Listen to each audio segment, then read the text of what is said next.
আমি খুবই আশ্চর্য হচ্ছি, সাথে সাথে খুবই আনন্দিত যে মাত্র এই কয়েক দিনে 25-26 দিনে আমরা 1000 জন মেম্বারের ফ্যামিলি হয়ে গেলাম। অলরেডি আমার সাবস্ক্রাইবার 1000 প্লাস হয়ে গিয়েছে। অ্যাকচুয়ালি আমি আমার কোনো ভিডিওজে বলি না যে আমার চ্যানেলটাকে সাবস্ক্রাইব করেন, আমার ভিডিওসগুলো শেয়ার করেন। যাই হোক, তারপরেও আপনারা অনেক ভালোবাসা দিচ্ছেন আর আমরা সবাই একসাথে আসলে একটা ওয়ার্কের মধ্যে আছি, টিম ওয়ার্কের মধ্যে। খুবই ভালো লাগছে, আপনাদের কমেন্ট পেয়েও আমি অনেক বেশি উৎসাহিত হই। সো যারা আজকে নতুন দেখছেন তাদেরকে আমি বলি আমার পরিচয়টা। আমি মোহাম্মদ সাবিদুজ্জামান দীপ্ত। আমি চিটং ইউনিভার্সিটি থেকে জেনেটিক ইঞ্জিনিয়ারিং অ্যান্ড বায়োটেকনোলজিতে অনার্স মাস্টার্স কমপ্লিট করেছি। আমার অনার্সের সেশন ছিল 2014-15 সেশন। সো বেসিক্যালি 43 BCS ছিল আমার জন্য ফার্স্ট BCS। একটু পড়াশোনা করে দিতে পেরেছি ফার্স্ট BCS। তো 43 প্রিলিমিনারির আগে আলহামদুলিল্লাহ প্রচুর পড়াশোনা করেছি। ভালো একটা পড়াশোনা হয়েছিল ওই সময়, একদম নতুন ফার্স্ট জব সেক্টরে এসেই একদম পড়াশোনা শুরু। তো আলহামদুলিল্লাহ 43 প্রিলিমিনারি কোয়ালিফাই করি। দেন 43 যখন রিটেন হবে তার আগে আবার 44 এর প্রিলিমিনারি হয়ে যায় এবং প্রাইমারি এক্সামটা হয়ে যায়, প্রাইমারির যে টিচার নিয়োগে ওইটা। তো আলহামদুলিল্লাহ 44ও আমি কোয়ালিফাই করি প্রিলিমিনারি। 43 রিটেনটা দিয়েছি, অ্যাভারেজ হয়েছে, মোটামুটি ভালো হয়েছে। ম্যাথটা একটু অ্যাভারেজ হয়েছে, বাকি সব আলহামদুলিল্লাহ হয়েছে। আর দেন হচ্ছে প্রাইমারির রিটেন ভাইবা দুইটাতেই দিয়ে এসেছি। সামনের মাসে তো রেজাল্ট আপনারা জানেনই, দোয়া করবেন আমার জন্য, আপনারা যারা দিয়েছেন তাদের জন্য শুভকামনা। সো এই যে ছোট্ট একটা জার্নি, এরপরে 43 পরে আমার পড়াশোনাটা অনেক বেশি লোয়ার রেঞ্জে চলে এসেছিল। তো আমার পড়াশোনা এত ভালো হচ্ছিল না। আমি চিন্তা করলাম যে আচ্ছা কি করলে আমি একটা পড়াশোনার মধ্যে থাকতে পারবো বা পড়াশোনার ভাইব থাকবে সবসময়। তো তখন আমি চিন্তা করি যে প্রতিদিনের টার্গেট একটা করে ফিক্সড করে রিটেনের জন্য একটু পড়াশোনা করি, পাশাপাশি এই টার্গেটগুলো ভিডিও করে রাখি। এটা একটা স্মৃতি হিসেবে থাকলো। অ্যাকচুয়ালি আমাদের ভাগ্যে কি আছে নাই সবকিছু তো সৃষ্টিকর্তার হাতে, আমাদের সফলতা ব্যর্থতা সবকিছুই সৃষ্টিকর্তার হাতে। আমরা যতটুকু করতে পারি আমরা একটু পরিশ্রম করতে পারি। সো এই পরিশ্রমটাও করছি, পাশাপাশি মনে হলো যে জিনিসগুলো স্মৃতি হয়ে থাক, এই জন্যই হচ্ছে চ্যানেলটা খোলা। ফার্স্টের দিকে তো কেউই ভিডিও দেখতো না, মানে ডে 20 পর্যন্ত মেবি 20-30 জন দেখতো। দেন আপনারা অনেকেই দেখা শুরু করলেন। আর এর ফাঁকে আমার একটা ডায়েরি আছে যেখানে বিসিএস সম্পর্কে আমি সবকিছু লিখে রাখি। তো প্রিলিমিনারি পড়ার সময় আমার ফার্স্টের দিকে যে প্রবলেমগুলো হয়েছিল সেই প্রবলেমগুলো আমি লিখে রেখেছিলাম। তো পরে ভাবলাম যারা একদম শুরু করবে, অনেক সময় শুরুতে ঘাবড়িয়ে গিয়ে অনেকে পড়াশোনায় বাদ দিয়ে দেয়, আমি ভাবলাম যে ওই যে টপিকগুলো সমস্যা হয় ওগুলোর উপরে একটা দুইটা করে টিপস ভিডিও বানাই প্রিলিমিনারি। তো ওই প্রিলিমিনারি 2-3টা ভিডিও আমি আপলোড করি। আলহামদুলিল্লাহ ওই তারপর থেকে অনেক বেশি সাপোর্টিভ সবাই ছিল আর অনেক বেশি মানে মেম্বার আমার ভিডিও মোটামুটি দেখছে। আমার খুব ভালো লাগে যখন পজিটিভ কমেন্ট গুলো আমি পাই, প্লাস বলে যে ভাইয়া আপনার পড়াশোনা দেখে আমরাও পড়াশোনা করছি, এখন ভালো লাগছে।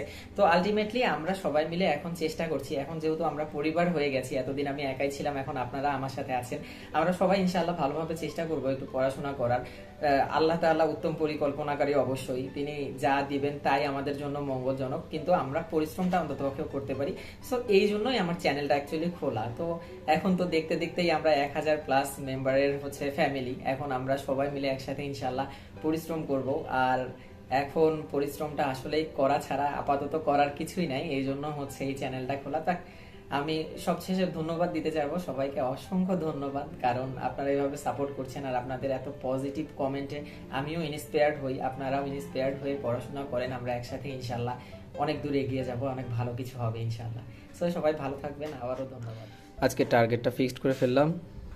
ফার্স্টে ভোকাবুলারি পড়বো, দেন রিডিং কম্প্রিহেনশন, কোনো একটা মডেল কোশ্চেন সলভ করবো, ম্যাথ বিন্যাস সমাবেশ যদিও অনেক বড়, তারপরেও যতটুকু পারি ট্রাই করবো। বাংলাদেশ অ্যাফেয়ার্স 7th অধ্যায়টা করবো।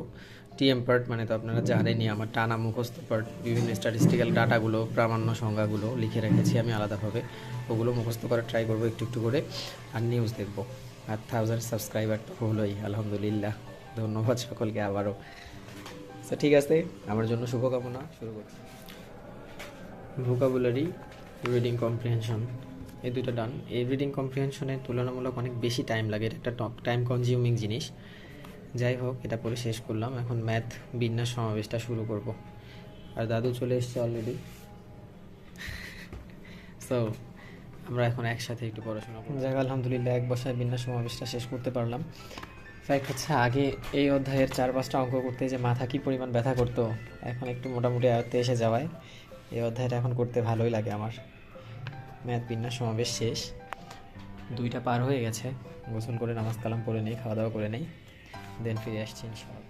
সো দুপুরবেলা শোয়ার আগে দিয়ে টিএম পার্টটা চোখ বুলিয়েছিলাম, দেন আমার নিচে যেতে হয়েছে, আমার আজকে বাজারের ডেট ছিল। আমরা এই ফ্ল্যাটের মধ্যে 3টা রুমে 3জন থাকি, সো 10 দিন করে একজনের বাজার করতে হয়। আমার বাজারের ডেট চলছে, এই জন্য নিচে গিয়ে বাজার করে আনতে হয়েছে। দেন হচ্ছে এখন 7টা পার হয়ে গেছে, আমি চলে আসছি। এখন একটা মোটামুটি টানা পড়াশোনা দিতে হবে, তাহলে শুরু করি। এখন আসতে আমার বাকি আজকের জন্য 7ম অধ্যায় আর নিউজ, এই দুইটা। সো 7th অধ্যায়টা বাংলাদেশ অ্যাফেয়ার্সের সংবিধান রানিং। আমি সংবিধানে বেশ কিছু জিনিস এবার নোটিশ করলাম বা করব ভেবেছি। ব্যাপারগুলো হচ্ছে যে বেশ কিছু সংবিধানের অনুচ্ছেদগুলো একদম সংবিধান অনুযায়ী মুখস্থ করা ট্রাই করব। এগুলো আমি এই জন্য টিএম পার্টের মধ্যে অ্যাড করে ফেলবো ভাবছি, যেমন 7-এর ক খ অনুচ্ছেদ, দেন 25 নম্বর অনুচ্ছেদ, তারপরে মৌলিক অধিকারের কিছু জিনিস। তো এই জিনিসগুলো আমি এবার করে ফেলবো ভাবছি। তো সংবিধান মাঝামাঝি অবস্থায়, এখন অলমোস্ট 10:30 পার হয়ে গিয়েছে। একটু খাওয়া দাওয়া করে নেই, দেন এটা বাকি অংশটা শেষ করবো ইনশাআল্লাহ। তো সেই 10:30টায় উঠে খাওয়া দাওয়া করার জন্য খাওয়া দাওয়া করে ফ্ল্যাটের এক বড় ভাইয়ের সাথে একটু ছাদে যাই। ওনার সুখ দুঃখের গল্প শুনতে শুনতেই অনেকক্ষণ টাইম পার হয়ে যায়। এসে দেখি 12টা, না পড়াশোনার 12টা না, মানে এক্স্যাক্টলি 12টা, ঘড়ির কাঁটায় বা 12টা। তো মনে মনে একটা রাগ উঠে ফোনটা একদম 1 ঘন্টার জন্য লকে দিয়ে বাংলাদেশ অ্যাফেয়ার্সটা শুরু করি। মানে যতটুকু বাকি ছিল, যাক আলহামদুলিল্লাহ ওটা শেষ। তো এখন নিউজ দেখাটা বাকি, আর কোনো কিছু তেমন বাকি নেই।